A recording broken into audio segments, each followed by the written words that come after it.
Les damos la bienvenida al podcast Tardes de Café, así que ponte cómodo para disfrutar el 18º episodio. Soy Oscar Ajuria y en esta ocasión continuaremos descifrando el cómo tener un envejecimiento saludable desde otra mirada y en esta etapa de la vida. Nos referimos a la importancia de la atención integral para la prevención y tratamiento de las enfermedades en las personas adultas mayores. Pero antes, arranquemos con el episodio. ¿Cómo estás, Yair?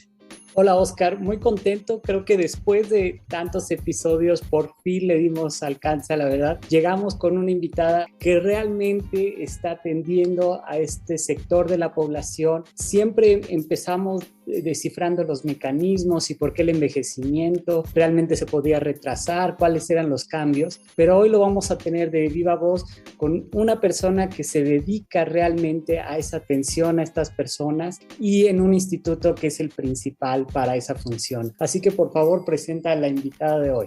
Claro que sí, Yair. Y en este 18º episodio nos acompaña la doctora Miriam López Terón. La doctora es licenciada en Medicina por la Universidad de Sonora, maestra en Ciencias por el Centro de Investigación en Alimentos y Desarrollo. Ha sido médico familiar del Sistema Integral de Servicios Médicos a Padres del ISSSTE, jefa del Departamento de Epidemiología Clínica e investigadora del Instituto Nacional de Geriatría.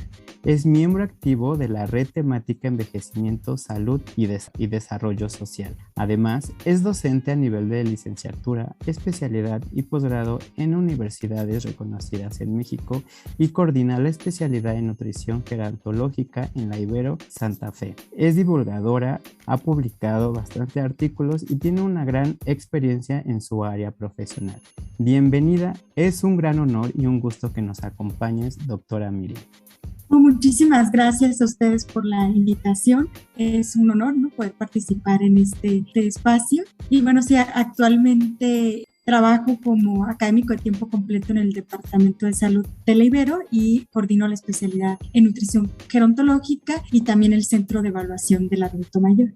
Es lo que yo decía, por fin hemos encontrado una persona que ya está aplicando todo eso de lo que hemos hablado a lo largo del podcast. Cuéntanos, aprovechando tu formación epidemiológica, ¿cuál es el reto de hablar de esta población? Cuando hablamos que nuestra población envejece, ¿de qué tamaño es este problema? Sí, bueno, se ha comentado, ¿no? Yo creo que a lo largo de varias de las sesiones que ustedes han tenido, cómo la población de adultos mayores ha ido aumentando, ¿no? Sobre todo en la última década. Ahorita aproximadamente de un 11 a un 12% del total de la población de adultos, de personas en México son adultos mayores, ¿no?, del total de la población. Todavía es más la población joven, ¿no? Sin embargo, ha aumentado la población adulta mayor o incluso ahorita la población de mayor de 60 años es una proporción más alta que los menores de 5 años. Sí, ha aumentado también la esperanza de vida, pero esos años adicionales, ¿cómo los están viviendo? Lamentablemente, las encuestas nacionales que nos muestran que esos años adicionales, esos 4 o 5 años adicionales ganados en la esperanza de vida, los viven con algún tipo de discapacidad. Y además, muchos de los años de vida perdidos de salud o vividos con discapacidad o de muerte prematura son causados por enfermedades crónicas, que las enfermedades crónicas pueden empezar a edades más tempranas, a partir de los 40, de los 50 años. Lamentablemente también vemos que empiezan incluso desde antes. Incluso ahorita un problema fuerte es la obesidad a nivel infantil, ¿no?, y de la adolescencia. Entonces, estas enfermedades también crónicas contribuyen también a una mayor contribución para una menor calidad de vida en esta población. Cuéntanos un poquito de ti y de en dónde estás, cuáles son esa parte en la que desarrollas el día a día, tu trabajo con estas personas. Muchas gracias. Llevo, aproximadamente 5 años aquí en la Universidad Iberoamericana. Me invitaron a participar en el plan de estudios de la especialidad en nutrición gerontológica Entonces, bueno, se aprobó por la SEP y también está avalado por CONACYT esta especialidad, y la Ibero siguió, digamos, vio muy pertinente continuar apoyando esta área de envejecimiento, ¿no? No solo con la especialidad, sino también abrió una línea de investigación específica en envejecimiento y también se inauguró el Centro de Evaluación del Adulto Mayor. Este centro tiene principalmente misión promover un envejecimiento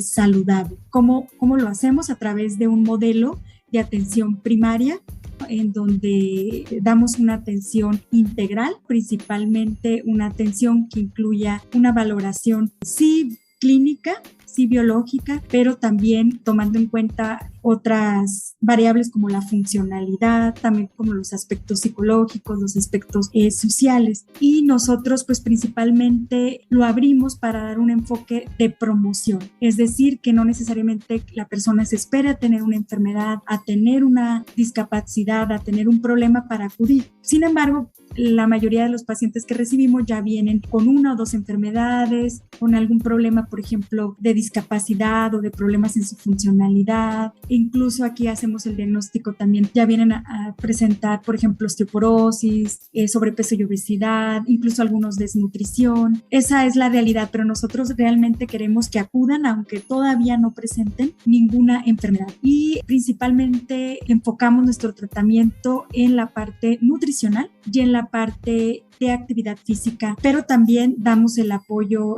médico, geriátrico y el apoyo de rehabilitación. Nosotros contamos, con un área de consultorios, un área para evaluar su composición corporal, es decir, su masa muscular, su masa, densidad mineral ósea, su masa grasa, justo para detectar, por ejemplo, condiciones que se asocian a estos cambios de composición corporal, como sobrepeso, obesidad, osteoporosis, sarcopenia. Hacemos el diagnóstico de sarcopenia, que se ha visto que si tú estas condiciones las detectas a tiempo, puedes prevenir otros desenlaces adversos como la fragilidad, como la dependencia física, que sabemos que ya van a tener una mayor implicación en una mayor, por ejemplo, en mayor institucionalización, mayor riesgo de hospitalización o de muerte incluso. Entonces, si las detectamos a tiempo, podemos prevenir, podemos dar un tratamiento oportuno, principalmente tratamiento nutricional y de actividad física. Sin embargo, sabemos que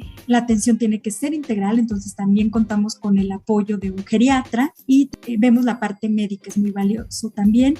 También contamos con apoyo de psicología. Nosotros, cuando el paciente llega, primero hacemos una valoración geriátrica integral y la valoración geriátrica integral realmente incluye evaluaciones de cada una de las esferas que ahorita les mencionaba. La esfera biológica clínica, ¿no? Sobre las enfermedades, sobre cambios en la visión, en la audición, sobre los medicamentos que toma. También hacemos escalas para ver fragilidad, para ver riesgo de caídas, pero hacemos así mucha énfasis en la esfera funcional, porque la funcionalidad, y ya nos los dice la OMS, ¿no? Ahora en la década 2030 sobre envejecimiento saludable, que nosotros debemos tratar de preservar lo mayor posible la capacidad funcional en todas las etapas de la vida. Debemos entonces de cuidar esa capacidad funcional para poder promover este envejecimiento saludable. Y lo hacemos con diferentes pruebas. Tenemos aquí equipos para medir la funcionalidad. Si quieren, ahorita les platico a lo mejor.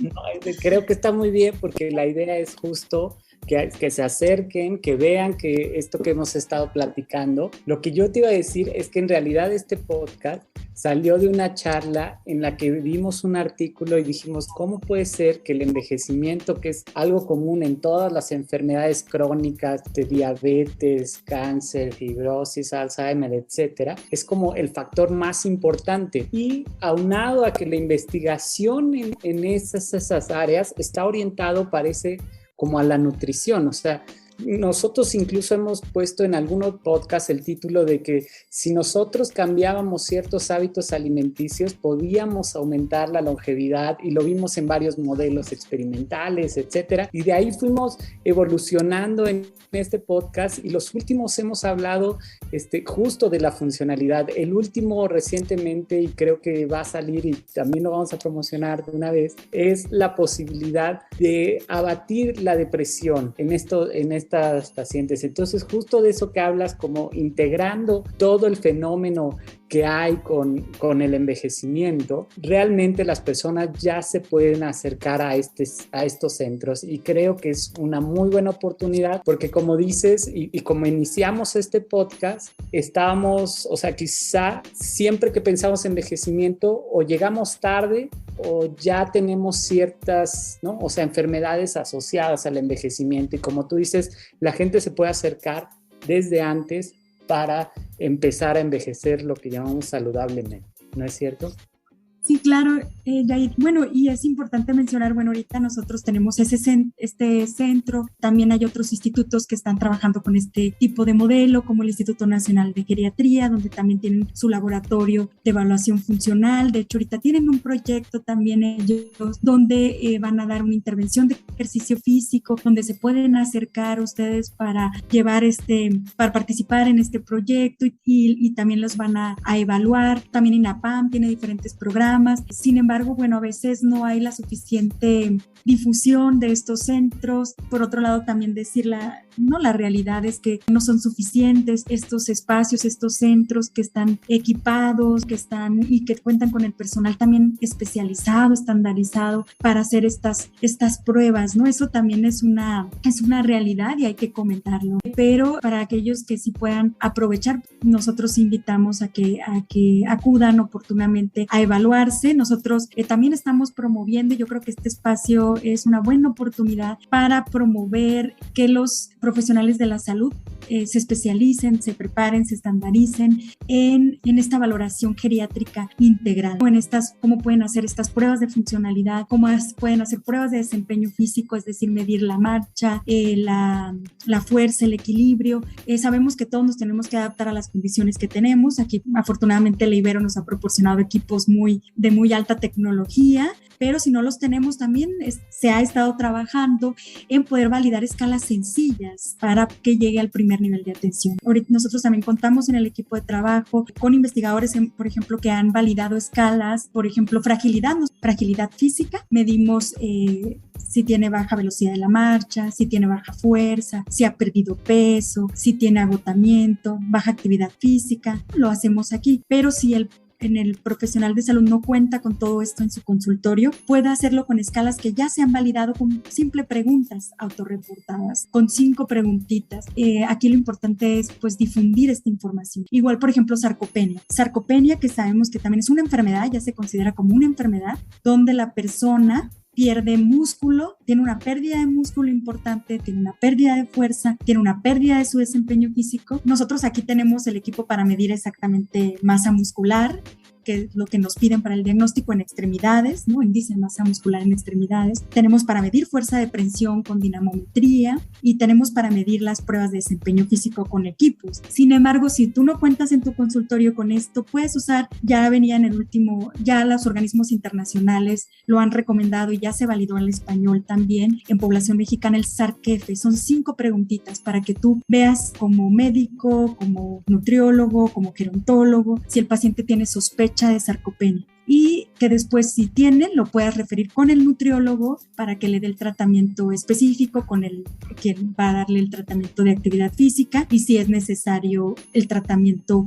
por el geriatra, que normalmente el geriatra no lo manda a nutrición, porque realmente la sarcopenia, una de las principales líneas de tratamiento es la alimentación, es la nutrición y el ejercicio físico. Considero que sí es importante dar a conocer estos sitios para que acudan, y también por otro lado los profesionales de la salud que lo apliquen para que pueda llegar a más personas, que apliquen pruebas para que pueda esta valoración geriátrica llegar a más personas. Pero puse 2 ejemplos muy sencillos de sarcopenia y fragilidad. Así podríamos decir también para la depresión, para sospechar síntomas depresivos. Hay escalas validadas en población mexicana, adaptadas al español, para síntomas de ansiedad. También ahorita hemos participado en varias encuestas nacionales aplicadas a adultos mayores durante la pandemia, y lamentablemente ha aumentado los síntomas de depresión, los síntomas de ansiedad. Nosotros ahorita analizamos la base de datos de ENCOVID que realiza la Universidad Iberoamericana junto con INEGI, y en 1,000 adultos mayores hemos detectado que por lo menos la mitad tiene inseguridad, un grado de inseguridad alimentaria, y se elevó la inseguridad alimentaria ahora durante la pandemia. Y salió curiosamente en este análisis, aquellos que tenían síntomas de depresión y síntomas de ansiedad tenían mayor riesgo de tener esta inseguridad alimentaria. Y también, pues sí, ver que el contexto cambió durante la pandemia y que ahorita a qué nos estamos enfrentando actualmente. Justamente esta parte, Miriam, está muy interesante porque al final, como decías, pues esta fue como el objetivo del podcast, haber una prevención y cuidarnos desde antes de ser mayores. Mi pregunta, Miriam, me surge de la atención. ¿Cuáles son estas características muy específicas para la atención de estas personas, adultos mayores? Muy bien, nosotros, digamos, ahorita está abierto a población de 50 años y más. Justo como comentaban, pues queremos hacer prevención, pero no necesariamente esperarnos hasta los 60 años, sino nosotros por eso lo abrimos a 50 para tener todavía una década de, digamos, donde podamos implementar estrategias oportunas antes de llegar a los 60 años, aunque lo ideal sería que empezáramos desde prenatal, ¿no? A tener diferentes estrategias para esta promoción de envejecimiento saludable. Bueno, nosotros, como nos hemos especializado en adulto mayor, lo abrimos a partir de 50 años, aquí está abierto para público en general. Principalmente el modelo de atención es, como decíamos ahorita, parte de una valoración geriátrica integral y de un tratamiento multidisciplinario. O sea, sabemos que no es solo el nutriólogo, no es solo el rehabilitador, no es solo el geriatra, se requiere de todos para poder dar una buena intervención. Nosotros, bueno, durante toda la pandemia estuvimos dando las consultas gratuitas. Durante la pandemia tuvimos que darlas de manera virtual, pero aprendimos mucho. De hecho, ahorita tenemos muchos pacientes que no son de Ciudad de México y que van a seguir con nosotros. Tuvimos que adaptar pruebas, estas pruebas que les decía de desempeño físico, incluso las hacemos de manera virtual con el cuidado que se debe, ¿no? Y ya el médico decide si es pertinente hacerla o no. Nos podemos adaptar a las condiciones, aplicamos estas mismas escalas que les decía de manera virtual, y ahorita las consultas virtuales ya tienen un costo es de 50 pesos. Sí, entonces para aquellos que no están en Ciudad de México y quieran recibir la consulta virtual, la consulta es primero se les hace esta valoración geriátrica integral, que la verdad la hacemos en varias consultas porque si yo les enseñara el instrumento es así, pues abarcamos muchas escalas y muchas pruebas, ¿no? Y luego ya reciben la consulta de nutrición, donde se da el diagnóstico nutricio y el plan de alimentación, y la consulta de rehabilitación, donde se da el plan de ejercicio o de rehabilitación, si es que de lo que se necesita, ¿no? Y para los que puedan acudir presencial, el requisito es que se tenga el sistema de vacunación completo. Ese es el único requisito que les pide la universidad. Acá las consultas salen en 200 pesos, pero ya te incluye las evaluaciones de los equipos. Por ejemplo, tenemos el equipo del densitómetro que te mide densidad mineral ósea. Lo hacemos de cadera y columna para poderles dar un diagnóstico de osteopenia o de osteoporosis, y te mide también, hacemos composición corporal, es decir, les decimos cuánto tienen de músculo en extremidades, masa muscular total, que Oscar también es experto en este tema, el porcentaje de grasa total, incluso les decimos, se los interpretamos, ¿no? Se van con una hojita de resultados donde les decimos, tienes tanto de grasa corporal, estás en riesgo de tener, sobrepeso o obesidad, tienes tanto de masa muscular, está por debajo de la población de referencia para tu edad, le decimos que puede estar en riesgo de sarcopenia, o si ya cumple con los criterios de sarcopenia,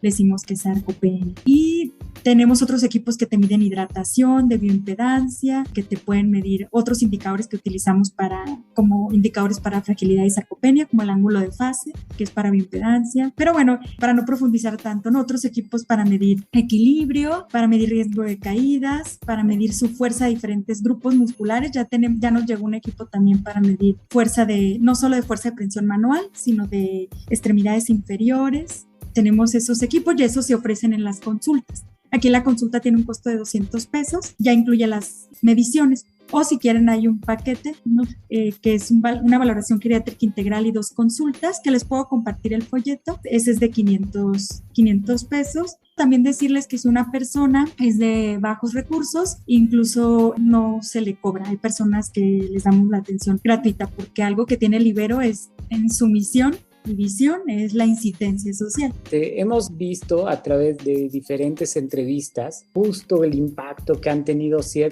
algunas de estas medidas. En este centro, no sé en tiempo si les ha permitido evaluar o seguir algunas, digamos, como historias de éxito en las cuales ustedes han visto es realmente qué tanta injerencia han tenido en la sociedad, sobre todo en la calidad de vida de estas personas. No sé si nos podrías... Sí, pues ya estamos por publicar unos resultados porque los cambios que nosotros positivos que vemos en los pacientes que acuden aquí es, por ejemplo, que ellos no sabían que tenían a lo mejor, por ejemplo, osteoporosis, osteopenia, que incluso nunca se habían hecho un estudio de densitometría ósea, nadie se los había mandado a hacer, a pesar de que, por ejemplo, ser mujer ya es un factor de riesgo para osteoporosis. Él a lo mejor era una persona que fumaba, a lo mejor era una persona que incluso tenía algunos otros problemas como de hipotiroidismo o algunos otros factores de riesgo, y sin embargo nadie nunca ya pasaba de los 40 años y nadie le había solicitado una densitometría. Entonces llegan y detectan algunos ya con osteoporosis, pero otros con osteopenia, y les damos un tratamiento, tanto plan nutricional, ¿no? Para ver plan nutricional, sobre todo en este caso, revisar que cumpla bien la ingesta de calcio y vitamina D, si es necesario darle suplementación se la damos, si no, no. Y bueno, también la parte médica apoya para el tratamiento, sobre todo cuando ya hay osteoporosis con riesgo de fractura, y hemos tenido pacientes que de osteoporosis pasan a osteopenia y de osteopenia pasan a una densidad mineral ósea normal. Claro, es un largo proceso, es como decíamos ahorita, es un trabajo multidisciplinario, pero hemos tenido casos de éxitos así, no hemos tenido otros casos donde la persona llega, por ejemplo, con una hemoglobina glicosilada, una persona con diabetes. De hecho, esta persona no cumplía ni siquiera los 50 años, vino, se acercó y claro, le dimos el apoyo, no cumplía ni siquiera los 50 años y ya tenía varias condiciones que se presentan en el adulto mayor. Ya era un paciente que, bueno, tenía para empezar el descontrol de su diabetes porque tenía una hemoglobina glicosilada de 8, tenía un descontrol de la glucosa, ya empezaba con falla renal, tenía nefropatía causada por la diabetes, pero acudió también, ya tenía un bajo desempeño físico, tenía problemas en su equilibrio, ya tenía fragilidad, que normalmente decimos fragilidad y pensamos en un adulto mayor, ¿no? De 60 años, y no necesariamente. Ya tenía sarcopenia, entonces este paciente, bueno, tenía otras condiciones, tenía depresión y tuvo apoyo de psicología, la rehabilitadora, empezó a trabajar con él toda la parte porque también traía neuropatía, empezó a trabajar con él ejercicios, de hecho tenemos videos de cómo él hace los ejercicios y nos mandaba los videos de cómo hacía los ejercicios. De la alimentación también costó trabajo, pero fue poco a poco haciendo cambios en su dieta, mejorando su control glucémico. Entonces, como les digo, no es fácil, no es de una consulta a otra. Aquí requerimos que tanto el profesional de la salud, sí tratamos de elegir aquí que estén preparados en adulto mayor y que tengan paciencia, que sean muy pacientes, pero también a la persona le decimos, tienes que ser constante, trabajamos con ellos las diferentes etapas de cambio, dar terapia conductual, porque sabemos que no es fácil, para nadie es fácil cambiar un hábito que traes desde años. Entonces hemos visto ese tipo de casos. También durante la pandemia dijimos, tenemos que hacer algo más porque esto nos movió todo, ¿no? Entonces hicimos un proyecto que se llama telegeriatría. Dimos una intervención donde participaba el nutriólogo, participaba el geriatra, el psicólogo y el activador físico. Y se dio un plan de alimentación, se dio el apoyo psicológico y el geriatra controlaba los medicamentos y sus signos de, por ejemplo, presión arterial, y el rehabilitador le daba el plan de ejercicio físico. Y hemos tenido, ahorita estamos ya por sacar el artículo, pero ¿qué se vio? Este era el grupo de intervención. En el grupo de intervención sí mejoró su índice de calidad de dieta, a pesar de que estábamos durante la pandemia. También mejoró una de las variables de desempeño físico, que es la prueba de levantarse y sentarse de la silla, lo cual nos habla que mejoró la fuerza de las extremidades. Pero más allá de estos indicadores que nosotros, pues como investigadores, ¿no? Es lo que queremos publicar, algo que también se observó y que eso es lo más reconfortante para nosotros, es que se sentían acompañados durante la pandemia, una, y otra que disminuyeron sus síntomas de depresión y ansiedad. Yo lo quiero compartir, ojalá que pronto les podamos compartir la publicación porque es algo muy valioso y algo que sí cuesta. Gracias que la Universidad Iberoamericana nos apoya. Esperamos que se pueda pues reproducir este modelo de telegeriatría y que ya no necesitamos, que se puede hacer a distancia incluso, que puede ser más accesible que este tipo de atención de telegeriatría y que podemos llegar a otros lugares e incluso podemos invitar, ¿no?, de otros países para que puedan participar en este modelo de atención. Y ahorita estamos dando uno solo de ejercicio físico,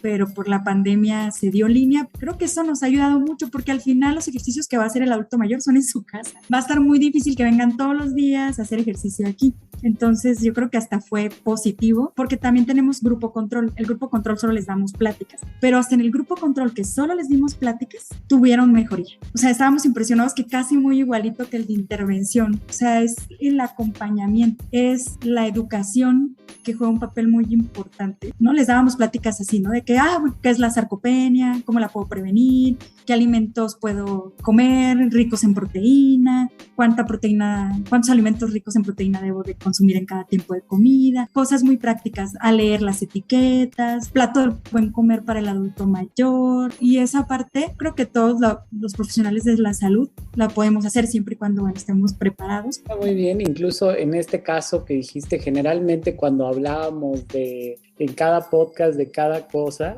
tú le juntaste en una sola persona y dices, bueno, es probable que tengamos diabetes y la hemoglobina glicosilada, etcétera, pero puede ser que ocurran todas esas calamidades en una sola persona y creo que lo acabas de decir muy bien, la posibilidad de incluso en ese momento el acompañarlos, el empezar a dar diagnóstico a eso, tratamientos, el ver que en realidad los hábitos, y es algo que hemos platicado podcast con podcast, o sea, los hábitos de alimentación, de ejercicio, que parece que se crearon así hace 100 años y que que nunca hemos reflexionado a qué como, por qué hago esto. Esto de pensar, sobrepensar, lo que nos plantea nuevos panoramas y creo que el tener un centro con estos precios accesibles y con la posibilidad, como dices, incluso durante la pandemia, extender y difundir este material es muy valioso.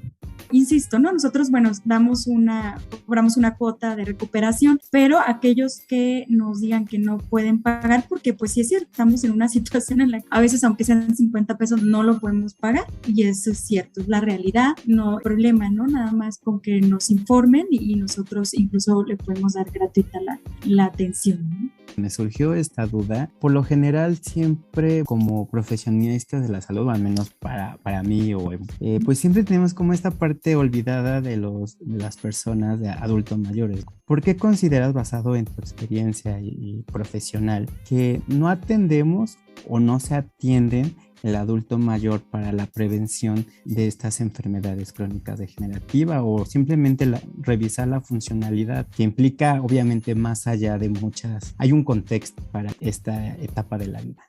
Justo porque todavía se está trabajando en quitar esta connotación negativa del envejecimiento y ver la vejez, ver al envejecimiento como algo positivo, como un logro en la vida. Sin embargo, esto no es nada más la situación de México, es una situación a nivel mundial donde hay discriminación solamente por la edad. Entonces, no debería haber discriminación de ningún tipo. Justo por eso, en esta década que se denominó década de envejecimiento saludable, 2020-2030, también hacen una invitación a que quitemos el edadismo, ¿no? Es decir, quitemos esta connotación negativa que tenemos del envejecimiento todos, ¿no? Todas las personas, sobre todo ahorita nosotros invitar, por ejemplo, a estas pláticas, a estos espacios a los jóvenes, ¿no? Porque los jóvenes deben de empezar a tener una perspectiva positiva del envejecimiento, deben de empezar etapas tempranas de la vida. Ahora, lamentablemente, pues sabemos que a nivel ya de toma de decisiones, pues a veces se da prioridad a otros problemas que también son de alto impacto, ¿no? Como por ejemplo desnutrición infantil o por ejemplo algunas anemia en las mujeres embarazadas o atender la pobreza, sobre todo pues en etapas tempranas.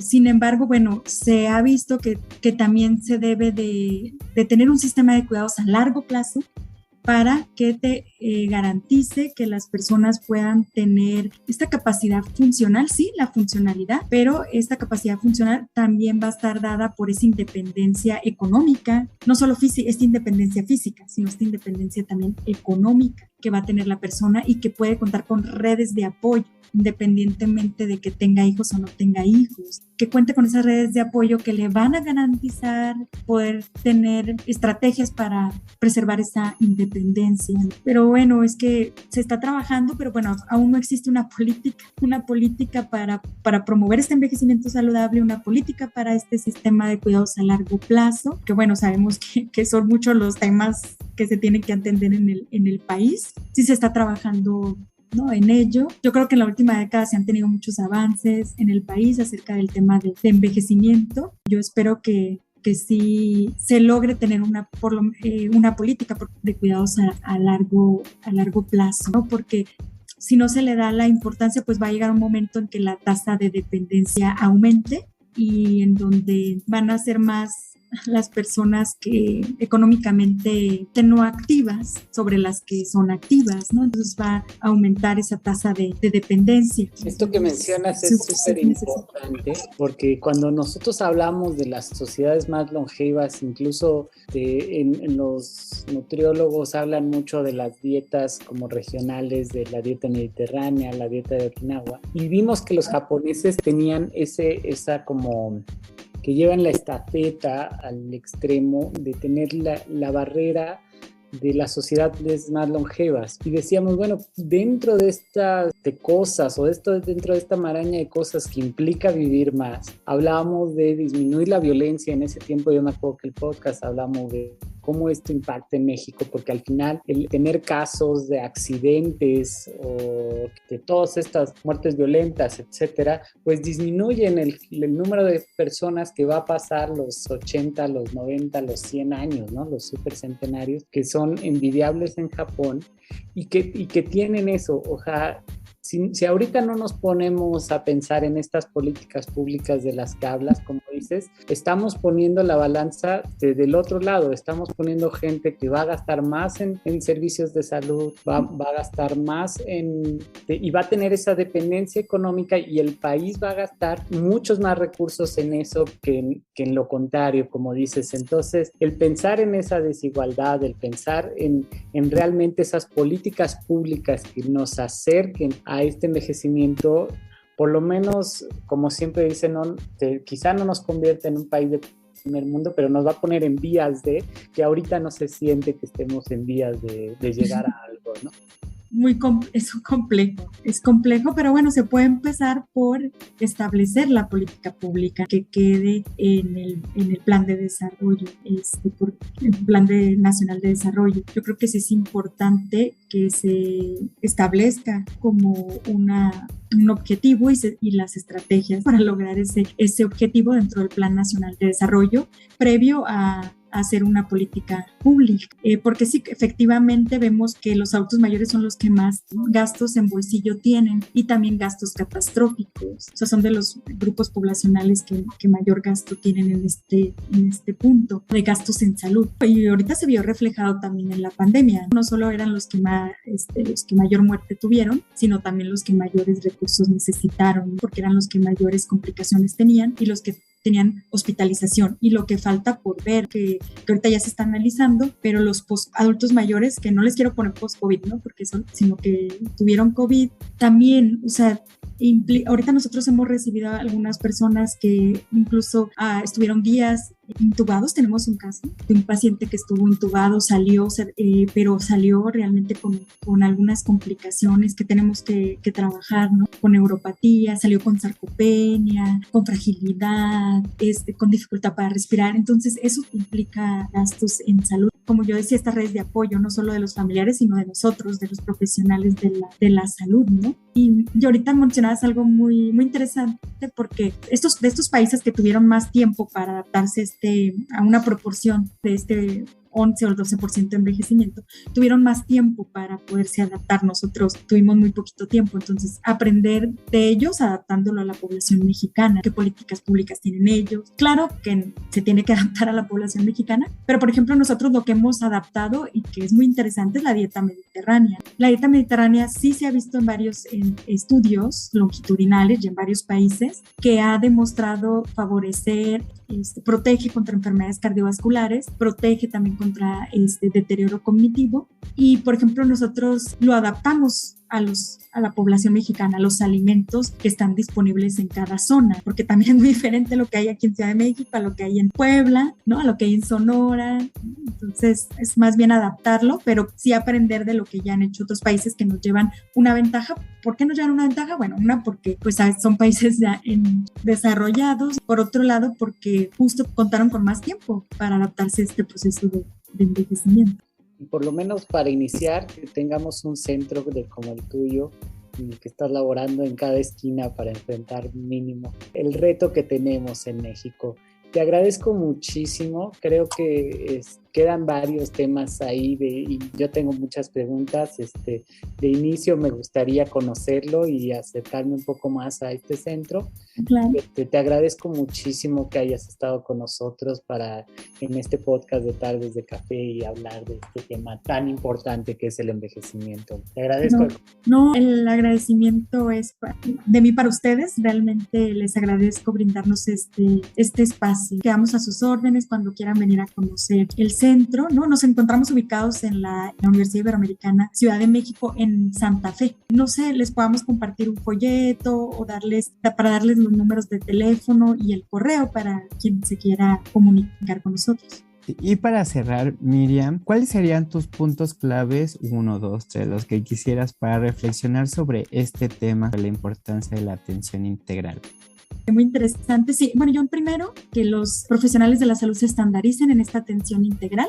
Sabemos que se menciona mucho en los congresos, en seminarios, incluso ya es como nuestro lema, ¿no? Una atención integral, pero realmente a veces no contamos con todas las herramientas para hacerlo, sobre todo no nos actualizamos en las últimas evidencias científicas, entonces hay que estandarizarnos, hay que ver qué podemos adaptar dependiendo de dónde estemos, con qué contamos. Eso es el primer punto, ¿no? Para los profesionales de la salud. En segundo punto, para las personas adultas mayores, no esperar necesariamente que tengan una enfermedad para acudir a atención, ya sea a estos centros o si no con el geriatra, o si no es con el geriatra, con su médico familiar, para poderse hacer una valoración de su funcionalidad, acercarse, ¿no? Incluso mencionarle, ¿no? Yo quiero una valoración geriátrica integral. A veces los propios pacientes ya están también bien informados y nos los pueden exigir a nosotros. Ese sería el segundo punto también. El tercer punto es que nunca es tarde para cambiar nuestros hábitos, nunca es tarde. Y también decirles que aunque hayamos tenido hábitos saludables durante nuestras otras etapas, a veces tenemos que cambiarlo por los propios procesos biológicos que pasan durante el envejecimiento, ¿no? Entonces me decían,